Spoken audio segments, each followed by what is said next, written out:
The day I found the bank statements, I was looking for a pen. That is it. That is the whole reason I opened the drawer in my stepfather's home office. Not because I suspected anything, not because some quiet voice in the back of my mind told me to look. I needed a pen. A regular, ordinary ballpoint pen, because the one on the kitchen counter had run dry, and I was trying to write a grocery list. I found a manila folder instead, and inside that folder, inside the kind of plain, unremarkable folder you could buy in bulk at any Office Depot in America, was the end of the story I had been telling myself for 11 years. $290,000. Gone. Not spent on the house, not on emergencies, not on anything I could point to and say, okay, I understand that. Just redirected, quietly, systematically, over time. The way you drain a bathtub, not all at once, but slowly, so that by the time the water is cold and the tub is empty, you have already been sitting in it for so long that the change barely registered. And the worst part? The part that still keeps me up some nights? My father, my real father, Robert, had already paid that money. Twice. Let that settle for a moment, because it took me a long time to let it settle for me.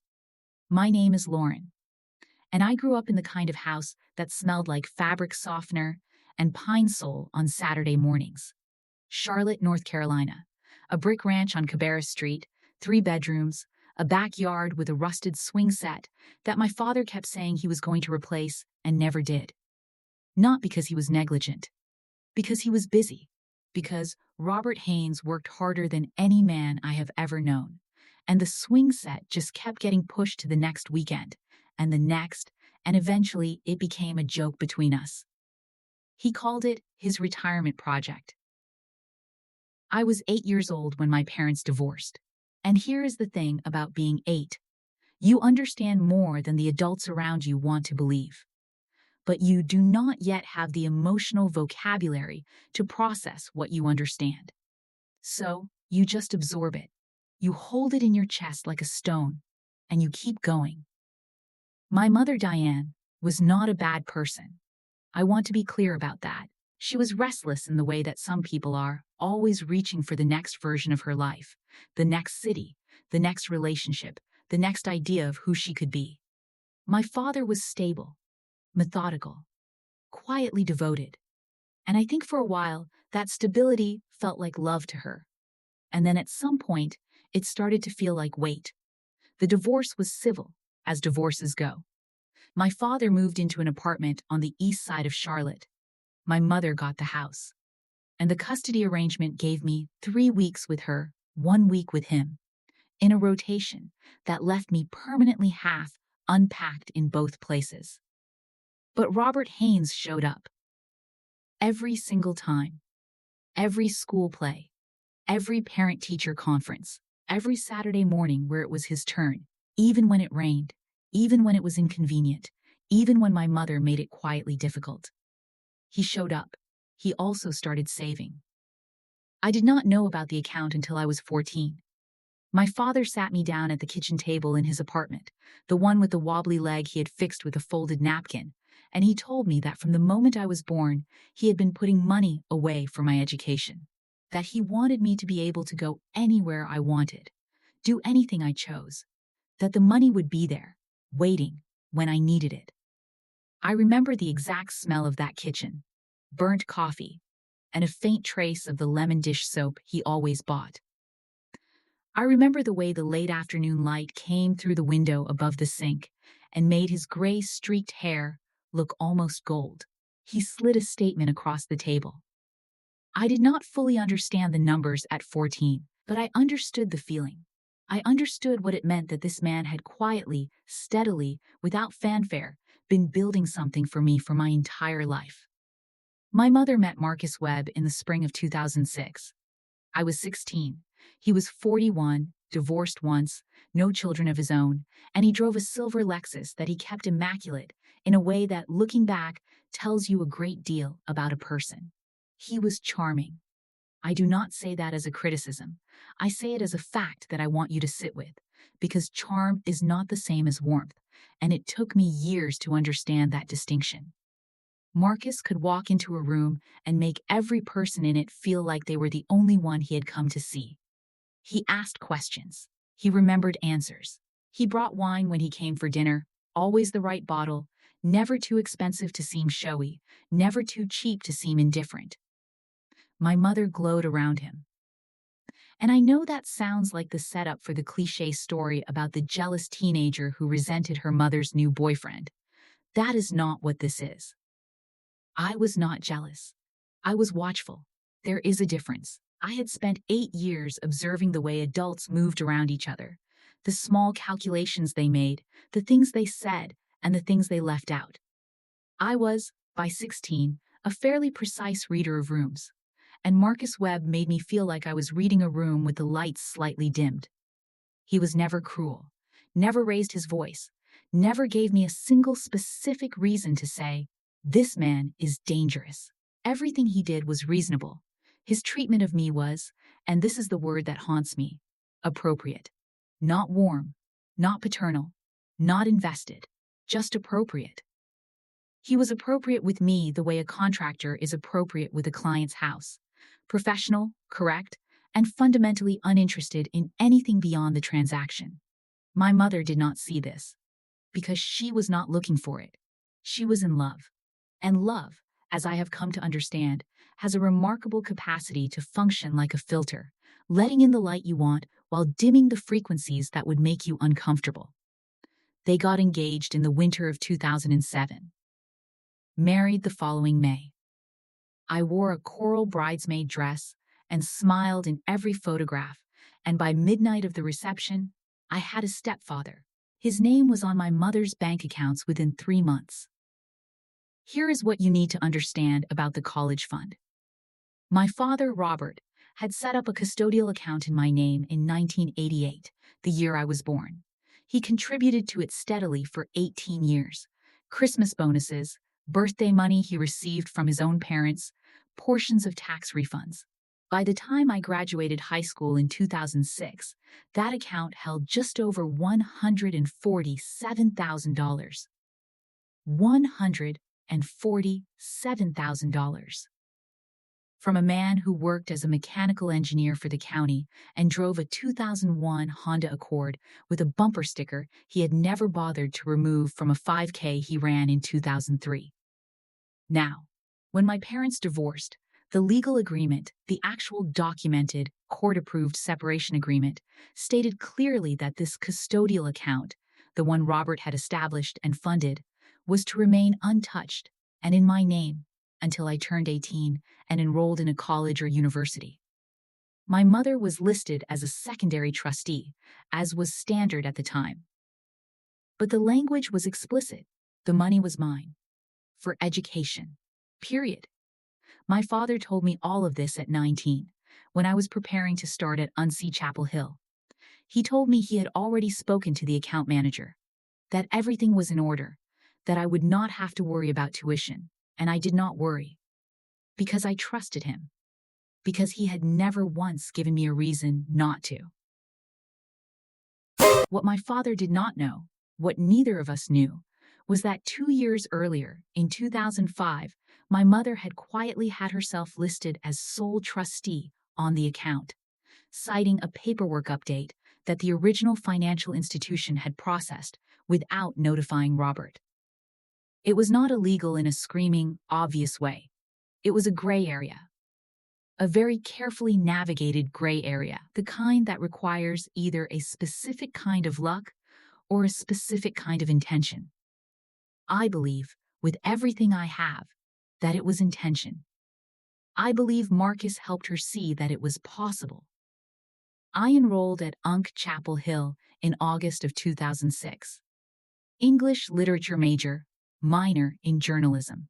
I had a dorm room on the 4th floor of Granville Towers, a roommate named Priya, who became one of my closest friends, and the specific kind of electric optimism that comes from being 18 and finally, somewhere that feels like yours. Tuition at Chapel Hill as an in-state student in 2006 was around $5,000 a semester, room and board on top of that. Books, the ordinary cumulative expenses of being a student. My father called me every Sunday. We had a standing arrangement, 7 o'clock, his time, no matter what.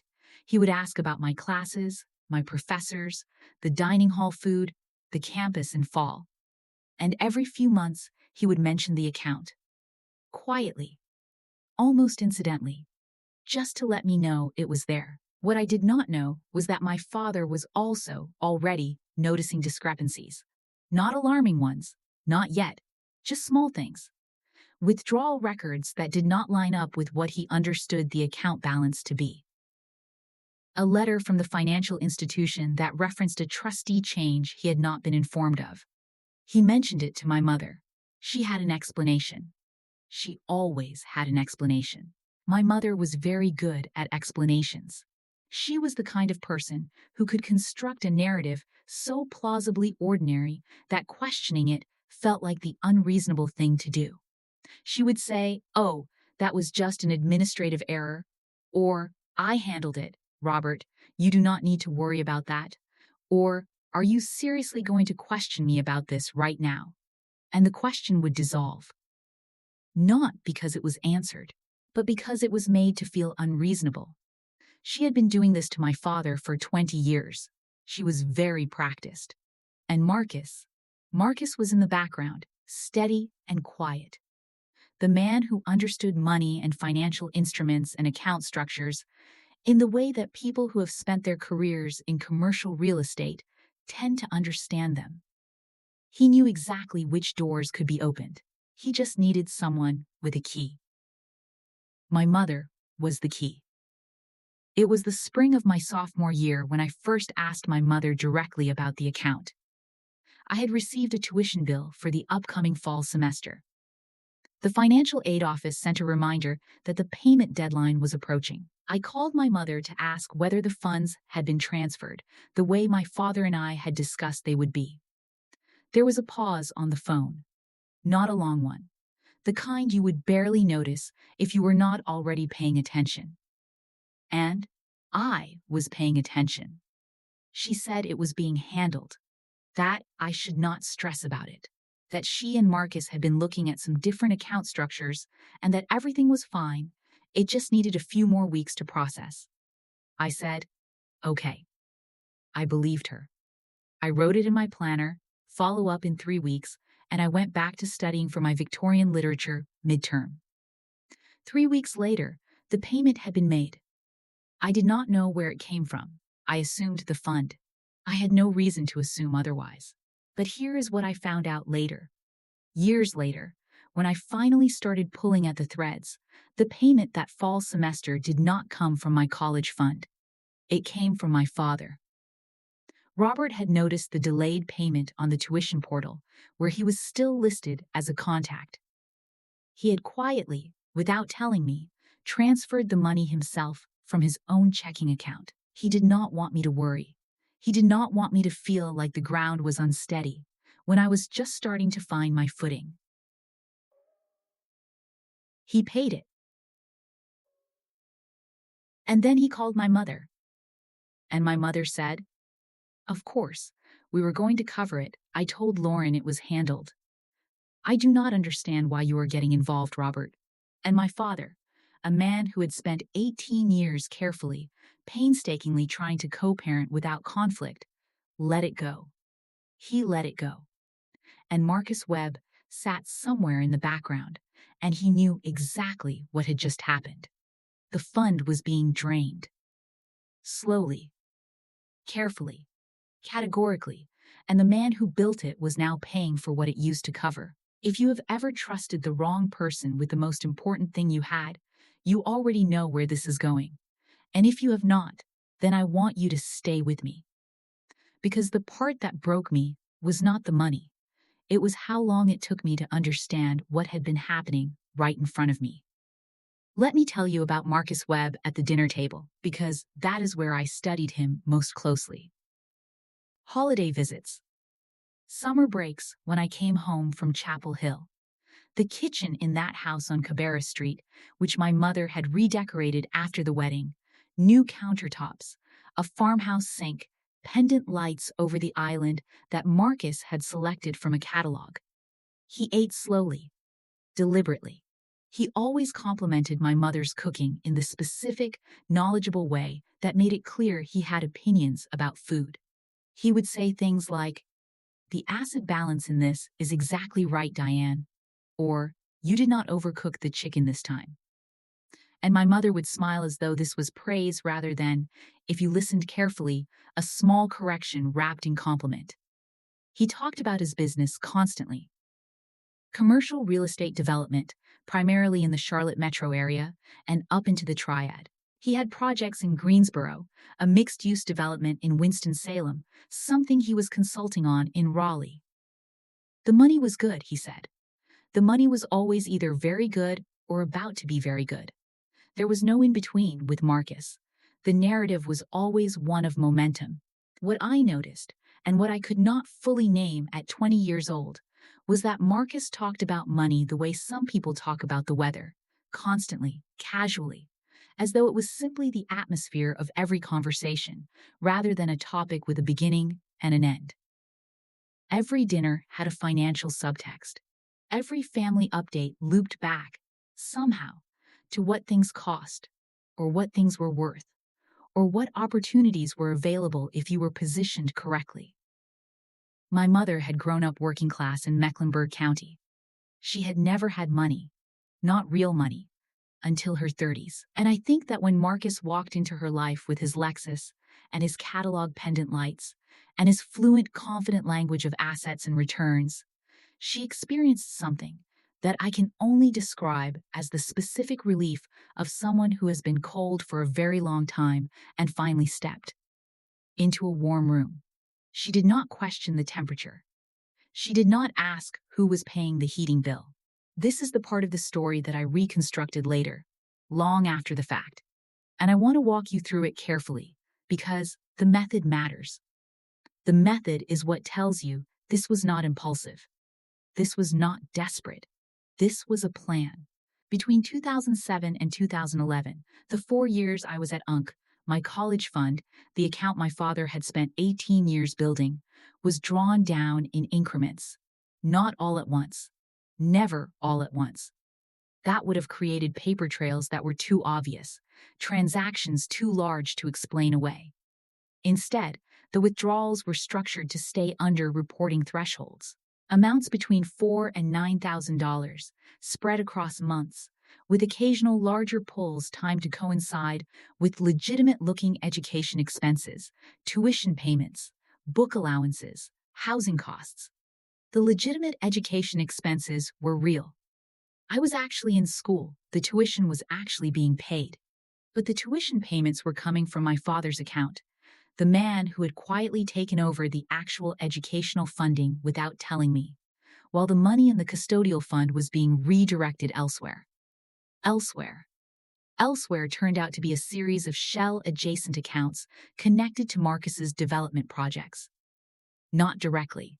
That would have been too clean, too traceable. Instead, the money flowed through a joint savings account that my mother and Marcus held together, and from there into what Marcus described as household operational expenses. Household operational expenses. $290,000 of my father's 18 years of saving, reclassified as household operational expenses. The farmhouse sink. The pendant lights. The commercial real estate consulting fees my mother had begun to quietly subsidize, without understanding she was doing it.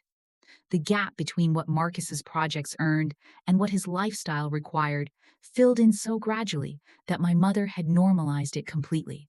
He was not stealing from her in a way she would have recognized as theft. He was simply arranging the available resources in a way that made sense to him. And the most available resource, the one with the least immediate oversight, the one held in the name of a young woman too busy being 20 years old and excited about her future to scrutinize a custodial account she had been assured was fine, was mine. I graduated in May of 2010. Robert was in the front row. He had driven from Charlotte to Chapel Hill by himself, arrived 2 hours early to get the best angle for photographs on the disposable camera he had bought at the Walgreens near the campus, because he could never figure out how to use a smartphone properly. He cried. I saw him from the stage. This man who never, ever cried, standing in the Carolina spring heat in the blue button-down he had bought specifically for the occasion, with tears running openly down his face. I walked across that stage, and I thought, everything he built is the reason I am standing here. I did not know yet that everything he built was already gone.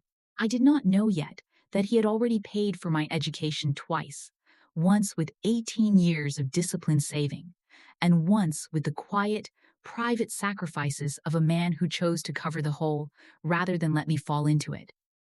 And I did not know that by the time I found out. Marcus Webb was about to make one final move, the kind that leaves nothing behind. If this story is making you feel something, that slow, sick recognition of someone being taken advantage of by the people who were supposed to protect them, I want you to share this with someone who needs to hear it. Part 2 is where everything starts to unravel. And I promise you, it gets worse before it gets better. Make sure you are here for it. I need to take you back to the drawer. Because everything I am about to tell you, every document, every phone call, every conversation that changed the shape of my life started with that ordinary, unremarkable moment of looking for a pen in my stepfather's home office on a Tuesday afternoon in March. I was 23 years old. I had been living in Atlanta for 2 years by then, working as an editorial assistant at a regional publishing company in Midtown. My mother and Marcus had moved to a newer house in Ballantyne, the upscale suburb south of Charlotte, about 18 months earlier. I was visiting for the week because my mother had asked me to help her sort through some storage boxes she had been meaning to go through for months. Marcus was at work. My mother was at a lunch with her book club. The house was quiet in the specific way that large, expensive houses are quiet, a managed silence. Everything in its place. The hum of the refrigerator in the kitchen and the faint sound of the HVAC cycling on and off. I had been in the spare bedroom going through boxes for about 2 hours when I ran out of ink. I went to Marcus's office because it was the nearest room. The desk was immaculate, not a single paper out of place, which should have been its own kind of message, now that I think about it. The top drawer had exactly what I needed: pens, highlighters, a stapler, and behind the stapler, pressed against the back of the drawer, the corner of a manila folder. I do not know what made me pull it out. I have asked myself that question more times than I can count. There was no voice, no instinct I can point to cleanly. I think it was just curiosity, the ordinary, mildly impolite curiosity of someone alone in a room that is not theirs. I pulled the folder out and I opened it. The first document was a bank statement. The account name at the top read, Lauren M. Haynes, Education Custodial Account. My name, my account. In a folder. In Marcus Webb's desk drawer. I stood at that desk for what felt like a very long time. The facts cycled off. The house went completely silent. I turned the pages slowly, and with each page the number at the top, the running balance, went in only one direction. Down. By the time I reached the final statement in the folder, the balance was $11,422. The account that was supposed to hold over $147,000, the account my father had built for 18 years, held $11,000. And on the last page, a handwritten note in a margin. Not my mother's handwriting. Marcus's. I recognized it from the grocery lists he left on the kitchen counter. 2 words and a number. It said, remaining, transfer Q2. He was not done. I did not scream. I did not cry. I did not even sit down. I stood at Marcus's desk and I took out my phone and I photographed every single page in that folder. 31 photographs. I was so precise about it, making sure each page was flat, each number legible, each date visible. My hands were steady. I remember noticing that, in a distant, observational way, the way you notice things about yourself in moments of shock. My hands were completely steady. Then I put the folder back exactly as I had found it, behind the stapler. the corner at the same angle. I went back to the spare bedroom and I sat on the floor among the boxes my mother had asked me to sort, and I looked at my phone screen, and the first thought I had, my very first coherent thought, was, how long has my father known? Not, how could she? Not, I cannot believe this. The first thought was about Robert, because something in my chest already knew that this folder was not the whole story, that the story had been building for years before I walked into this room, that somewhere between my college graduation and this Tuesday afternoon in March, my father had been carrying something very heavy and very quiet. I called him at 4:30 that afternoon. He picked up on the second ring, the way he always did. I said, "Dad, I need to ask you something, and I need you to tell me the truth." He was quiet for a moment. Just a moment. Then he said, "I have been waiting for this call." And everything I thought I knew about the past 7 years rearranged itself in my chest like furniture being moved in a dark room. My father told me everything in the order it happened. He had been sitting on this, alone, for 3 years. He had first noticed the discrepancy in 2010, right after my graduation. He had called the financial institution to inquire about transferring remaining funds. I was no longer enrolled, the account's purpose was technically fulfilled, and the customer service representative had pulled up the account and told him the balance was approximately $63,000. My father had expected $112,000. That was the figure he had in his own records, accounting for the withdrawals that had covered the portions of my tuition that the fund had legitimately paid. He said there was a pause on his end of the line, standing in the kitchen of his apartment with the wobbly-legged table and the lemon dish soap smell and the afternoon light through the window above the sink. He told the representative he would call back. He spent the next 6 months trying to get documentation. The institution was cooperative, but slow. The account records were complex. The trustee change had introduced a layer of administrative restructuring that required multiple requests. He filed for a full transaction history in October 2010. He received it in January 2011.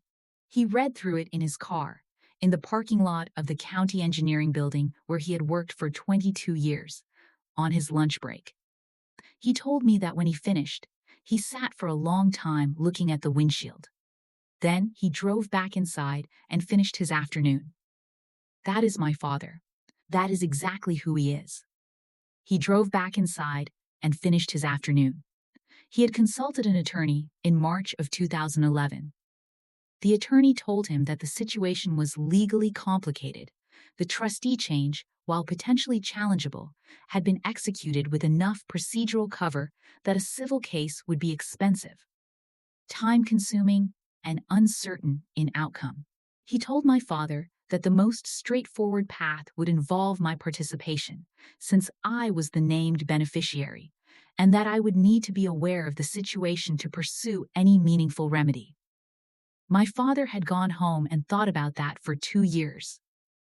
2 years. He sat with the knowledge that someone had systematically stolen the money he had spent 18 years saving for his daughter, and he weighed the cost of telling me against the cost of keeping it from me, and he kept landing on the same conclusion, that telling me would mean burning down my relationship with my mother. That I was young. That I was building a life. That he did not want to be the reason I lost more than I already had. So he kept paying. Every semester he had covered. The residual costs my junior and senior years. The gap left by the withdrawals. He had paid for my education twice, in the most literal sense of that word, and he had carried the reason why in silence for 3 years. I sat on the floor of that spare bedroom in my mother's Ballantine house, with the vac cycling on and off, and I listened to my father's voice telling me this, and I felt something shift inside me that I do not have a clean word for. It was not rage. Not yet. It was more like the specific, nauseating clarity of understanding a picture you have been looking at wrong for a very long time. I had spent years thinking my father was simply generous, that he helped with college because that was who he was. I had never questioned it because I had never been given a reason to question it. And now I understood that his generosity had been, in part, an act of protection. That every dollar he had sent me had been a quiet, private refusal to let me know how much had already been taken. He had shielded me with his own savings, without telling me, without asking for anything. Marcus Webb had stolen from my father, and my father had responded by simply paying the gap. For years, I want to stop here for 1 second and be honest with you. Because I know some of you are listening to this and wondering, why did she not confront her mother right then? Why did she not walk out of that spare bedroom and call her out the moment she walked through the door? And I want you to think about that question. Sit with it. Because the answer is not what you expect. And if this story is making you think about people in your own life who have been quietly carrying something on your behalf, share this. Someone needs to hear it. My mother came home at 6:15. I heard the garage door open from the spare bedroom where I had been sitting for almost 2 hours, processing the phone call with my father, forming and reforming my approach. I had made a decision in those 2 hours. I was not going to confront her that night. Not without more information. Not without understanding the full shape of what I was dealing with. The photographs on my phone were 31 pieces of evidence, but they were a piece of the picture, not the whole thing. And I had learned enough in that afternoon to understand that walking into a confrontation without the complete picture was exactly the kind of mistake that lets someone like Marcus Webb walk away clean. So I did what I had not done in 23 years of living. I performed. I went downstairs when I heard her call my name. I helped her bring in the groceries from the car. I sat at the kitchen island on one of the bar stools Marcus had chosen from a catalog, and I asked her about the book club lunch, and I listened to her talk about the novel they had discussed, some literary thriller set in New Orleans, and I nodded and said the right things and ate the salad she put in front of me. And the whole time, the folder was 9 feet above our heads in Marcus's desk drawer, and my father's voice was still in my ear, and there was a number running on a loop through my mind. $290,000. Because by then, I had done the math. The account had been opened with approximately $147,000 when I graduated high school. My father, in covering the actual education costs from his own pocket, had estimated he had paid roughly $143,000 in tuition, housing, and related expenses over 4 years.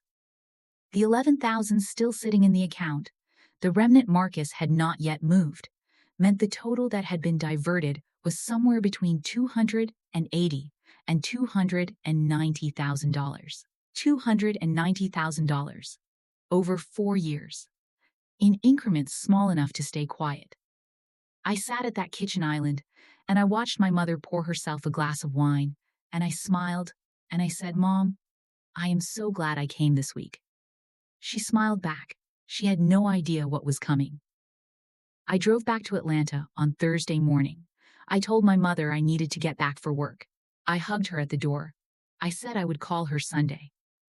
And then I spent the next 6 weeks doing the most painstaking, methodical, unsatisfying work I have ever done in my life.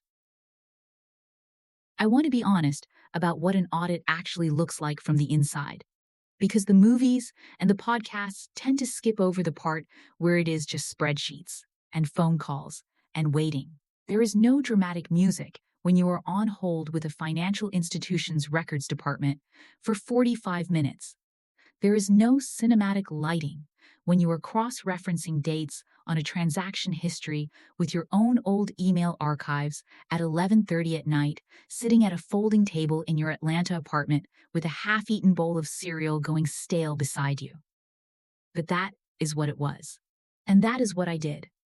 I requested full transaction histories from every financial institution that had been associated with the custodial account. This required notarized documentation proving my identity as the named beneficiary, which required a trip to a UP store and a notary who charged $18 and seemed profoundly uninterested in why I needed the service. I requested records going back to 2006. I made a spreadsheet. My father shared everything he had, the records he had gathered in 2011, the attorney's notes, the transaction history he had received in January of that year. I cross-referenced his documentation against the new records I was pulling, and I started building a timeline. Column A, date of withdrawal. Column B, amount. Column C, account the funds moved to. Column D, corresponding legitimate expense, if any, that could be associated with the withdrawal. Column E, gap. The amount unaccounted for.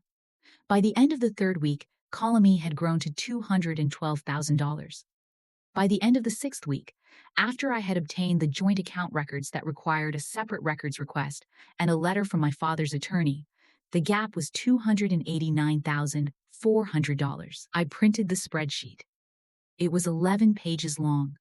I put it in a manila folder. The irony of that did not escape me, and I sat in my apartment on a Saturday morning in late April, with the Atlanta traffic audible from the street below and a cup of coffee that had gone cold beside me, and I looked at 11 pages of documented theft.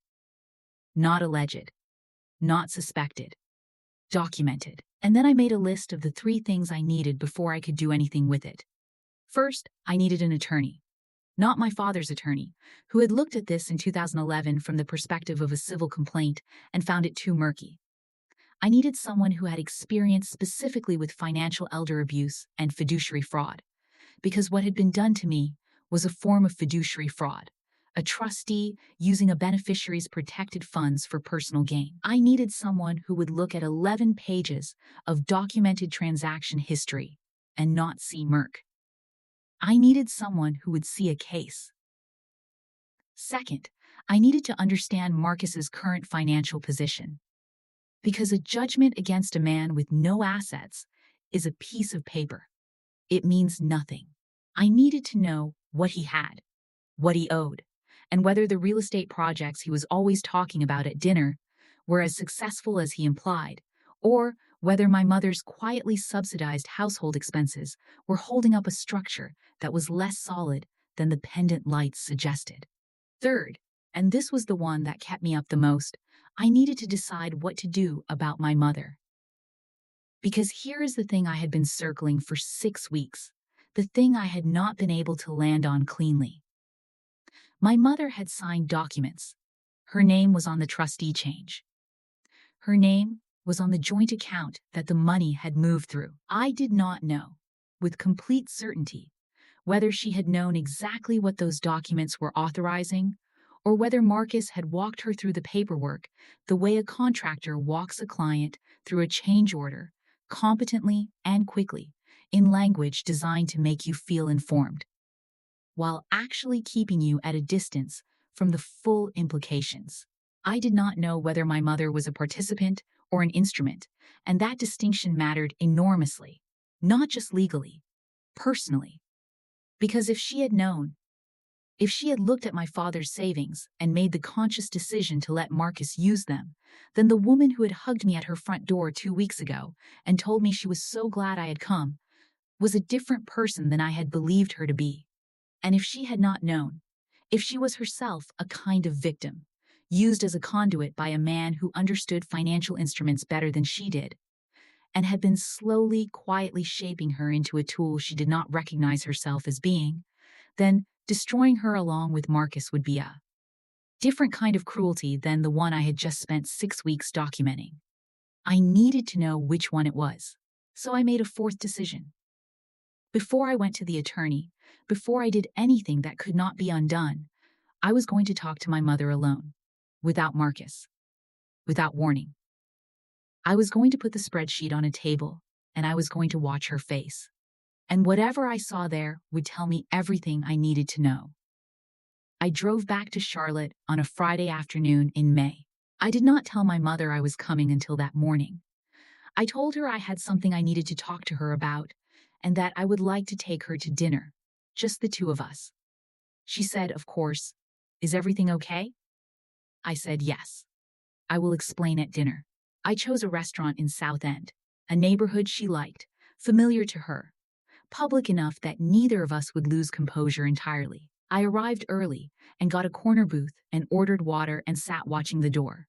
She came in at 7, wearing the yellow cardigan she had owned for at least a decade. She looked good, relaxed. The specific relaxation of someone who believes they are about to have a pleasant dinner with their daughter. She sat down across from me and she said, "You look tired, sweetheart. Are you eating enough?" I said, "Mom, I need to show you something." I put the spreadsheet on the table.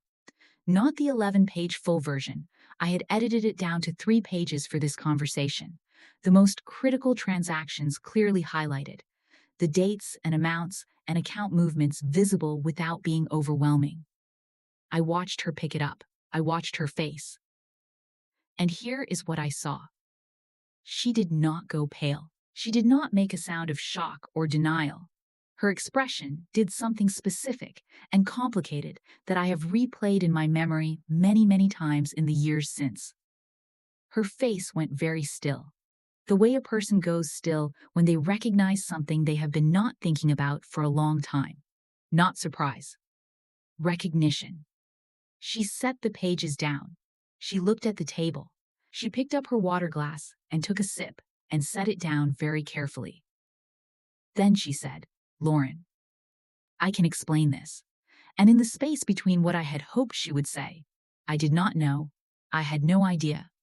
He lied to me too, and what she actually said, I understood that the 4th thing on my list had just been answered. She had known. Maybe not every detail. Maybe not the full 289,000. But she had known. And the explanation she was about to give me was not the truth. It was the story she had prepared. My mother talked for almost 20 minutes. She told me that the account had been restructured, her word, restructured, to better serve as a family financial resource during a difficult period in Marcus's business. That there had been a gap in his project financing in 2008 and 2009, during the recession, when a development deal he had been counting on fell through, and they had found themselves in a tight position. That the money had been used as a short-term bridge, that it had always been the intention to replenish it, and that the timing had simply not worked out the way they had planned. She said it had been a family decision. She said she had not wanted to worry me while I was in school. She said she was sorry I had found out this way. She did not say she was sorry it had happened. I sat across from her, and I listened to all of it, and I noticed every word she chose and every word she did not choose. She said restructured. She did not say stolen. She said bridge. She did not say theft. She said family decision. She did not say your father's savings. She said Marcus had been in a tight position. She did not say we took the money he spent 18 years saving for you and used it to cover a real estate gap for a man you had known for 2 years. She spoke for 20 minutes, and in 20 minutes she did not once say my father's name. Robert, the man who had cried at my graduation. The man who had driven to Chapel Hill 2 hours early to get the best angle for photographs on a disposable camera. The man who had sat in a parking lot at lunch and read a transaction history, and then gone back inside and finished his afternoon. She did not say his name once. When she finished, I said, "Mom, that money was not yours to restructure." She said, "Lauren, it was a family account." I said, "It was in my name." She said, "And you were part of this family." I looked at the table. There was a candle in a small glass holder between us. The flame was very steady. I watched it for a moment. Then I said, "I am going to give you one opportunity to tell Marcus to make this right. I am going to give you 2 weeks. And if that does not happen, I am going to an attorney. And I am going to pursue this through every legal channel available to me. And I need you to understand that I am not asking, I am telling you." My mother looked at me for a long time. Then she said, "Lauren, do you know what that would do to this family?" And I picked up the 3 pages of the spreadsheet and I put them back in my bag, and I left $200 on the table to cover the dinner neither of us had ordered, and I walked out of that South End restaurant into the Charlotte May night. 2 weeks. I had given her 2 weeks. Marcus Webb had a different plan. Be honest with me right now. What would you have done in my place? Would you have walked out of that dinner? Would you have gone to the attorney without giving her the 2 weeks? I genuinely want to know. Because this decision, the 2 weeks, is the one I have second-guessed the most. Drop your answer in the comments. I read every single one. 4 days after the dinner, not 2 weeks. 4 days. I received an email from an attorney I had never heard of, a firm in Uptown Charlotte, corporate practice. The email was professional and measured, and it told me, in the careful language of legal correspondence, that my stepfather, Marcus Webb, was contacting me through counsel to address a matter of potential legal concern. The matter of potential legal concern was me. Specifically, the email alleged that I had accessed private financial documents in my stepfather's home office without consent during my March visit, and that this constituted unauthorized access to personal property. It further suggested that any further dissemination of said documents or any claims made based on their contents could expose me to legal liability. He was threatening to sue me for finding the evidence that he had stolen from me. I sat at my folding table in my Atlanta apartment and I read the email 3 times. And I felt something I was not expecting to feel. I felt calm, not the numb calm of shock, the operational calm of someone who has just received a piece of information that answers a question they did not know they were asking. Because Marcus's decision to send that email 4 days after my dinner with my mother told me 2 things with absolute clarity. 1. My mother had told him about the dinner the same night it happened. She had gone home and told him exactly what I had said and exactly what I had shown her. 2. Marcus Webb was frightened. Frightened people do not make careful decisions. Frightened people accelerate. They make moves designed to create the appearance of strength because they know, somewhere below the rational surface, that the actual position is weak. He had sent an attorney's letter in 4 days because waiting felt more dangerous than acting. Because the spreadsheet on those 3 pages represented a liability he needed to contain before it could be properly weaponized. He had just shown me his hand.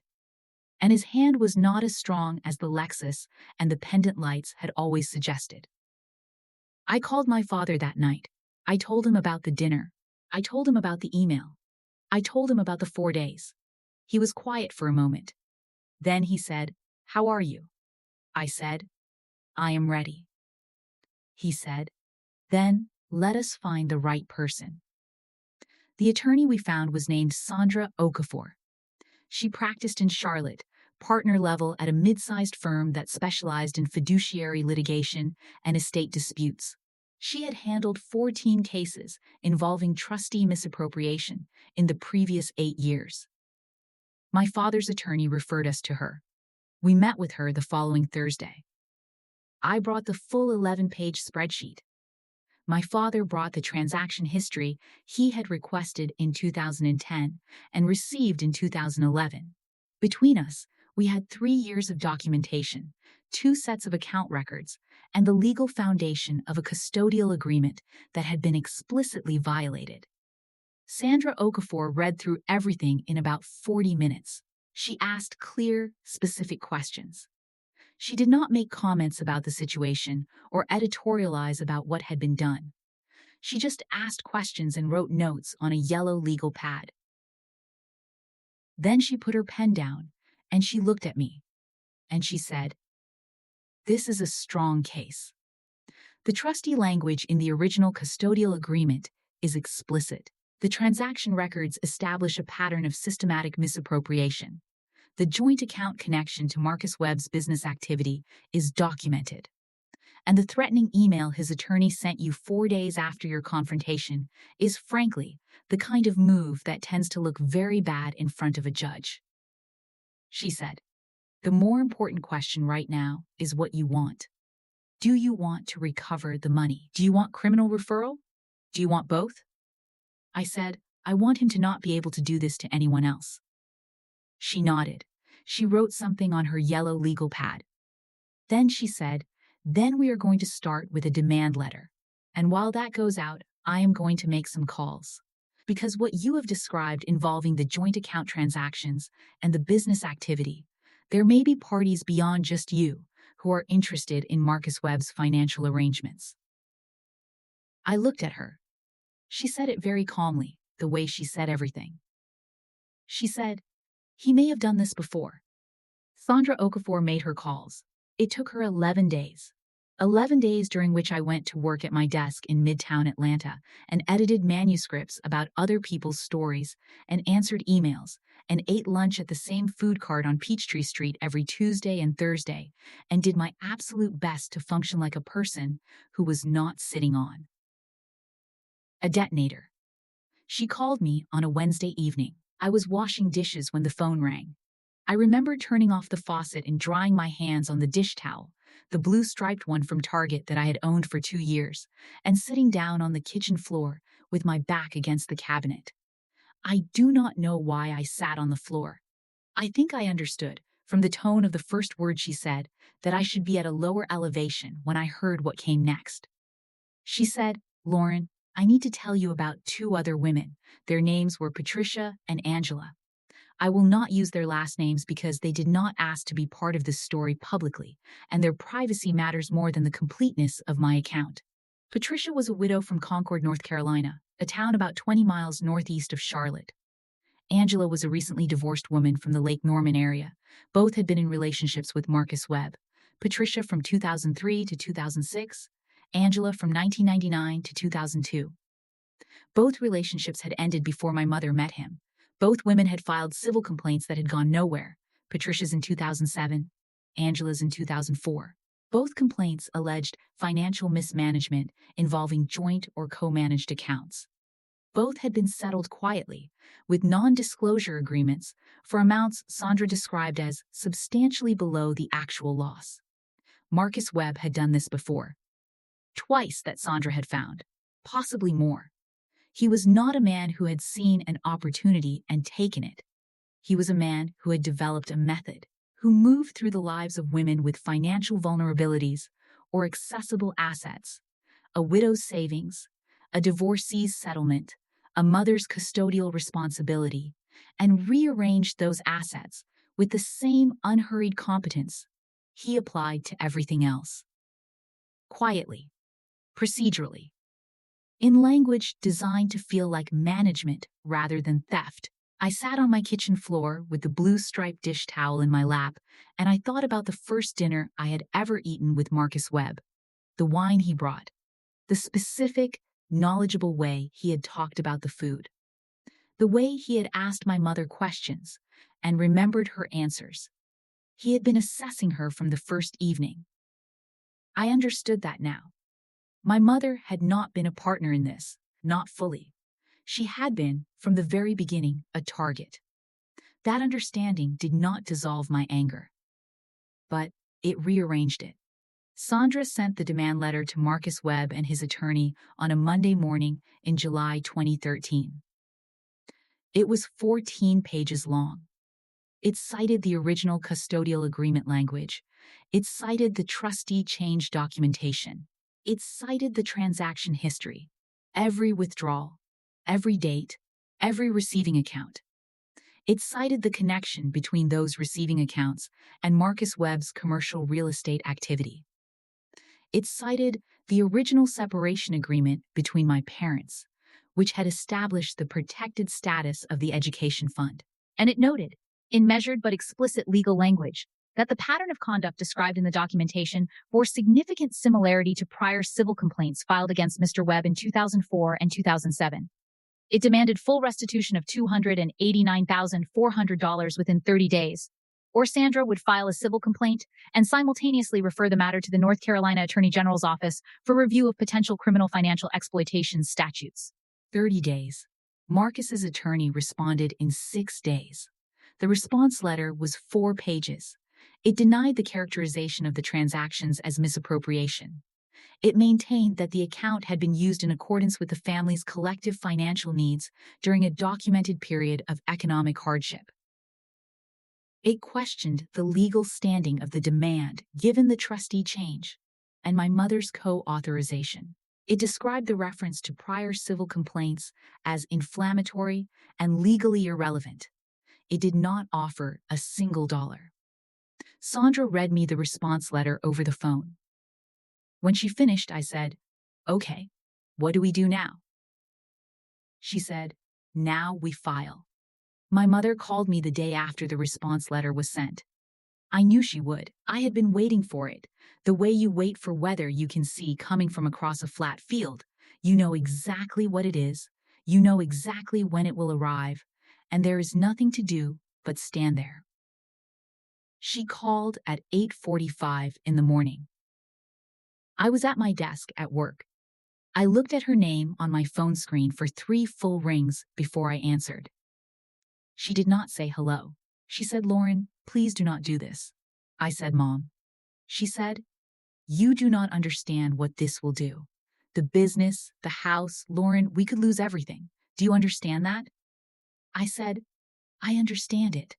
She said, "Then how can you—" She stopped, started again. I did not know it was that much. I want you to know that. I did not understand the full amount until Sandra's letter. Marcus told me it was a temporary bridge, that it would be repaid. That it was. I said, "Mom, stop." She stopped.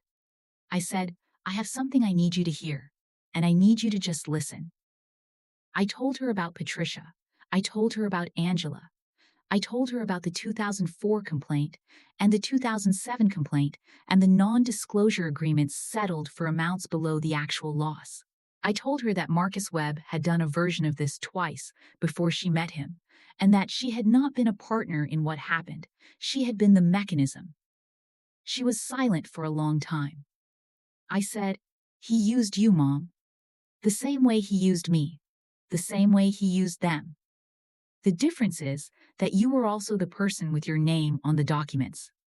More silence. Then she said, very quietly, "I loved him." And I said, "I know." That was the most honest exchange my mother and I had in the entire 8 months of this process. 2 sentences. I loved him. I know. Everything complicated and true about what she was and what she had done and what had been done to her, compressed into 6 words between a mother and daughter sitting 300 miles apart on a Wednesday morning. I said, "I need you to talk to Sandra." Not as my mother, as someone who has information about Marcus's financial activity that may be relevant to this case. She needs a statement from you. And I think if you give it, it changes your position legally. It matters, Mom. She said, "What happens to us? You and me?" I said, "I do not know yet. I honestly do not know. But I think we find out by getting through this first." She was quiet for a long time. Then she said, "Okay." 1 word. It was the bravest thing she said in this entire story. Frightened people accelerate. I said that in part 2. I want you to remember it now. While Sandra was preparing the civil filing and my mother was quietly arranging to give a statement, Marcus Webb was not sitting still. He was moving money. Not obviously. Not in large transfers that would trigger immediate flags. But Sandra's forensic accountant, a woman named Renee, who wore reading glasses on a beaded chain and spoke about financial instruments with the kind of patient precision that made you feel like the numbers were just misbehaving children she had seen every type of before. Renee noticed the activity in the accounts she was monitoring as part of the civil case preparation. Between the demand letter and the filing date, 3 transfers moved out of accounts connected to Marcus's business activity. 1 to an LLC registered in Delaware, 1 to an account in his sister's name in Raleigh, 1 to a personal savings account that had not appeared in any prior documentation. Renee flagged all 3. Sandra documented them.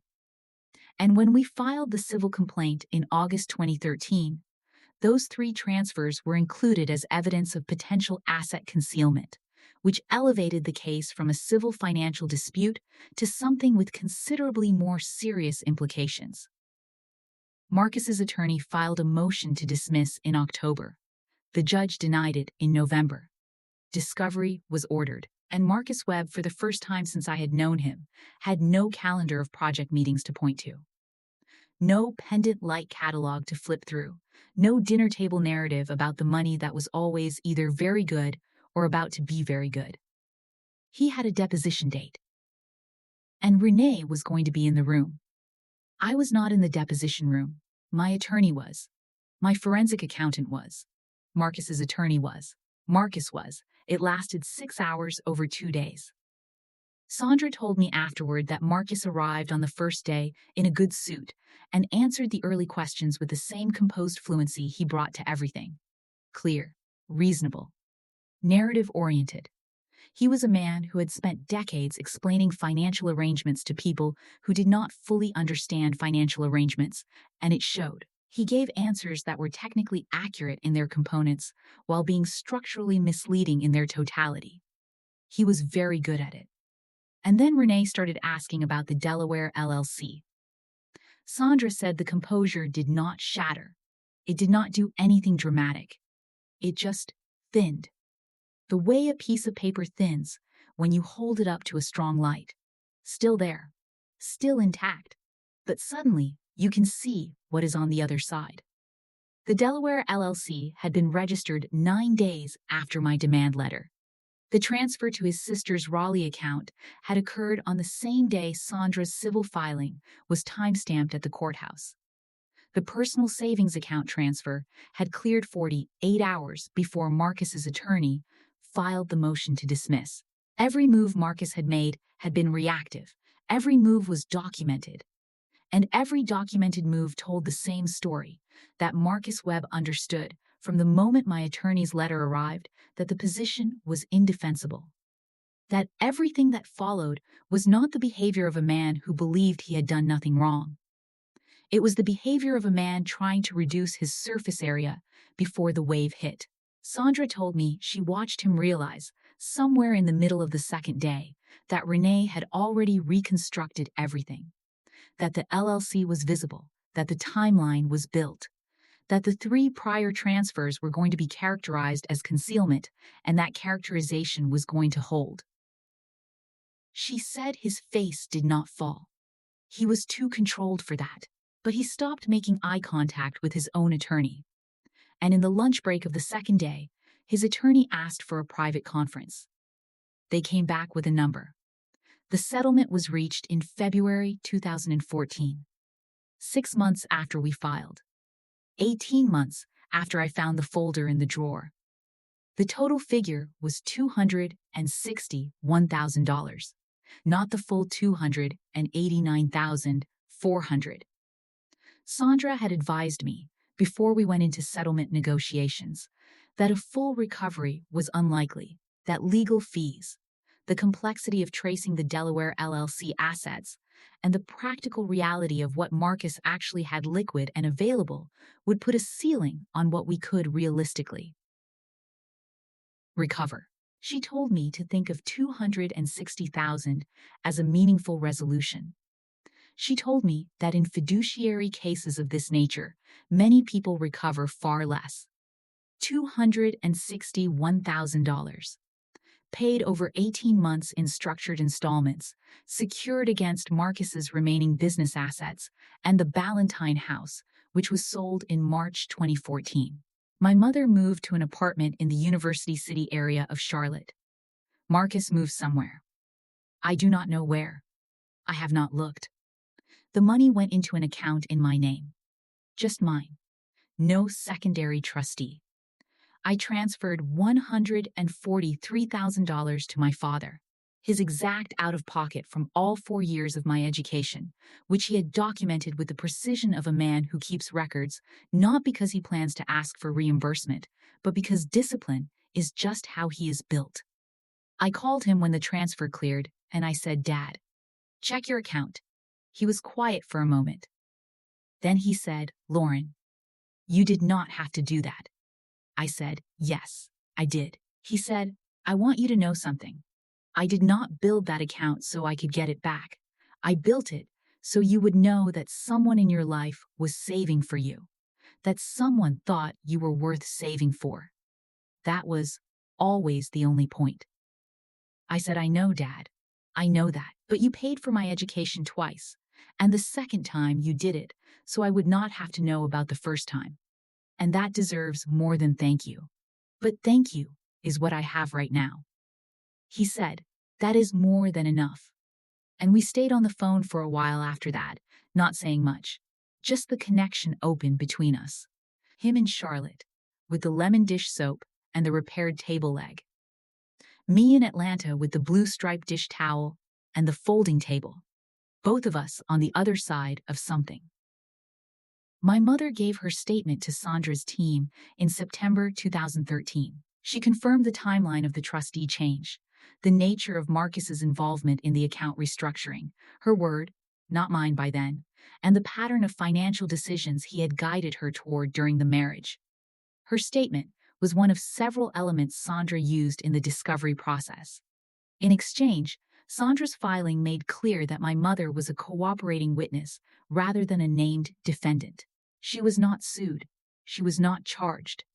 She lost the house, the life she had built in Valentine, the man she had loved for 7 years, and whatever version of herself she had been inside that marriage.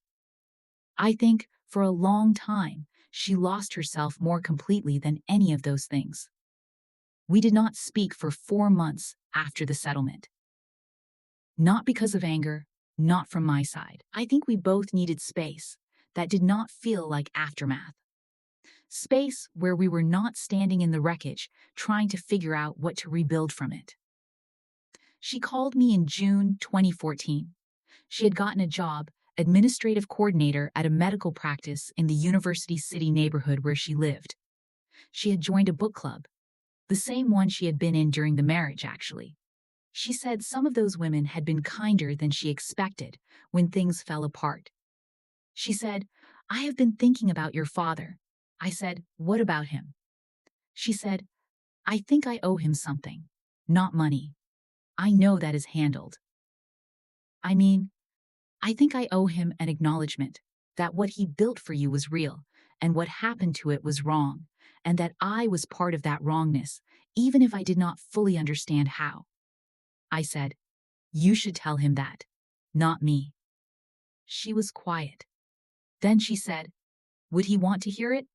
I said, Mom, he drove 2 hours early to your daughter's graduation so he could get the right angle for a disposable camera.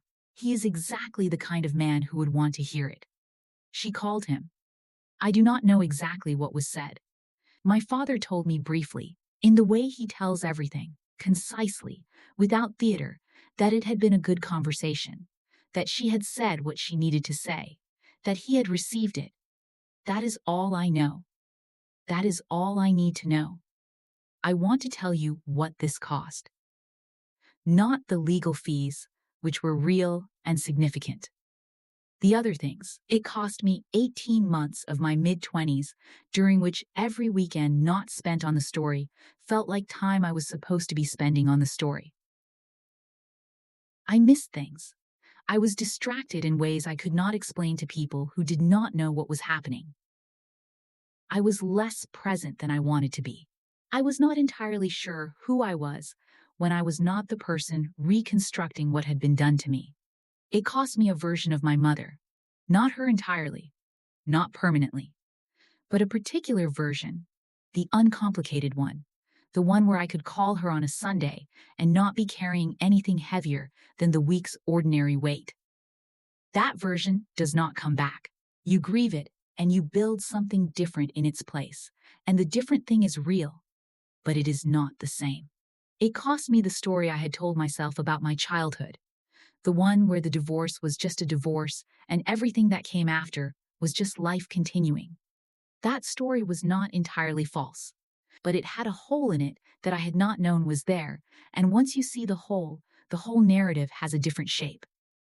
What it did not cost me was my father. If anything, this process, the phone calls, the documentation, the long months of working through it together, gave me more of him than I had before. Not a different person. The same person, more fully visible.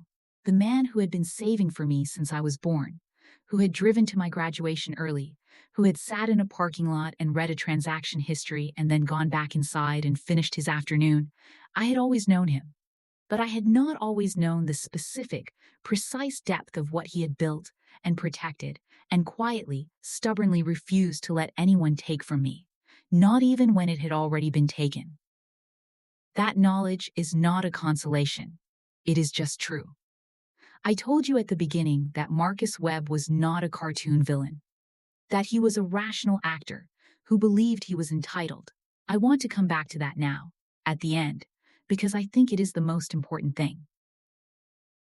Marcus Webb did not wake up one morning and decide to be evil. He woke up every morning and decided that the people around him were resources, that their assets were available to him if he positioned himself correctly. That charm was a professional instrument, that the appearance of competence was more useful than actual competence, that a careful enough paper trail could make theft look like management indefinitely if the people being managed never asked the right questions. He was wrong about that last part. The civil settlement required him to liquidate most of his liquid assets and the Ballantyne property. The Delaware LLC was dissolved during discovery, its assets folded back into the settlement pool. Sandra's referral to the North Carolina Attorney General's office resulted in a review that, I was told, connected to the prior complaints involving Patricia and Angela.